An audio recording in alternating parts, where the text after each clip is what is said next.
আসসালামু আলাইকুম। কেমন আছেন সবাই? আশা করি ভালো আছেন।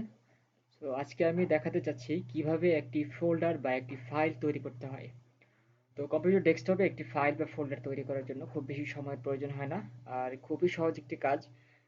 একটা ফাইল বা ফোল্ডার তৈরি করার জন্য আমি ফার্স্টে মাউসে আমি রাইট বাটন ক্লিক করব। রাইট বাটন ক্লিক করে একটি ডায়ালগ বক্স পাবো। এই বক্সে আমি অনেকগুলো অপশন পাবো। সেই অপশনের মধ্যে থেকে যখন নিউতে যাব, নিউতে গেলে আমার ডান সাইডে আরেকটি অপশন তৈরি হবে বা একটা ডায়ালগ বক্স আসবে। সেই ডায়ালগ বক্স থেকে আমি জাস্ট ফোল্ডারটা সিলেক্ট করব। ফোল্ডারটা সিলেক্ট করলে আমাদের একটা ফোল্ডার তৈরি হয়ে গেছে। এখন এটাকে রিনেম করতে হবে। আমি রিনেম করে দিচ্ছি। রিনেম করা শেষে আমি জাস্ট মাউসে যেকোনো এক জায়গা পয়েন্টে ক্লিক করব অথবা আমি কিবোর্ড থেকে এন্টার প্রেস করব। তাহলে আমার ফোল্ডারটা সম্পূর্ণ হয়ে যাবে।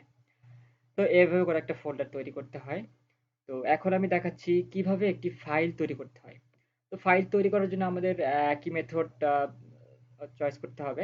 আমরা জাস্ট রাইট ক্লিক করব। রাইট ক্লিক করার পরে আমরা নিউতে যাব। নিউতে গেলে এখানে নিচে আমাদের ফাইলগুলো পাবো। এখন আমি এখান থেকে কোন ফাইলটা বানাতে চাচ্ছি, আমি ওয়ার্ড ফাইল বানাতে চাচ্ছি নাকি এক্সেল বানাতে চাচ্ছি নাকি টেক্সট বানাতে চাচ্ছি সেটা আমার ব্যাপার। আমি যেটা বানাতে চাচ্ছি সেটার উপর আমি জাস্ট ক্লিক করব। ক্লিক করলে আমাদের ফাইলটা হয়ে যাবে এবং জাস্ট রিনেমটা করে দিলেই আমাদের ফাইলটা হয়ে যাবে। আমি রিনেম করে দিলাম। এরপরে জাস্ট ফোল্ডারের মতোই জাস্ট একটা এন্টার করব অথবা মাউসের যেকোনো জায়গায় এক জায়গা ক্লিক করলেই ফোল্ডারটা হয়ে যাবে। তো এইটুকুই ছিল একটা ফোল্ডার বা ফাইল নতুন করে তৈরি করার নিয়ম। এটুকু খুব ভালো মতো প্র্যাকটিস করবেন। আর অবশ্যই সাথে থাকবেন আগামী ভিডিওতে, যাতে আপনারা নতুন কিছু শিখতে পারেন। ধন্যবাদ সবাইকে।